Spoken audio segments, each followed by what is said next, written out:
Welcome to qnawire.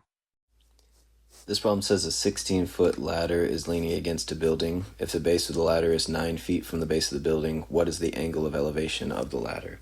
So we're trying to find the angle of elevation for this ladder that's going up to the top of this building, and we're told that it's 9 feet away from the base of the building. And since we are dealing with a building, we can assume a right triangle is created here, and based off of the angle of elevation, what we want to do is figure out the two types of sides we have in comparison to that angle, because since this is a right triangle, we can use trig formulas.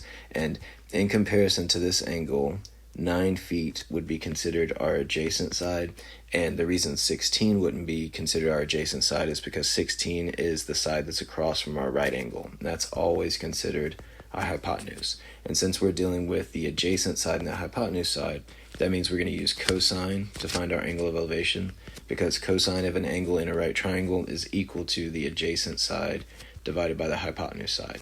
So to figure out the angle that we want here, we'll say that cosine of our angle is equal to our adjacent side 9 divided by our hypotenuse side of 16. And then to solve for our angle, we'll take inverse cosine of both sides. So that's going to tell us that our angle is equal to whatever cosine or inverse cosine of 9 over 16 is. And our direction said to round to one decimal place, and our calculator gives us our angle in degree measurement of 55.771133 with a few more decimals after that.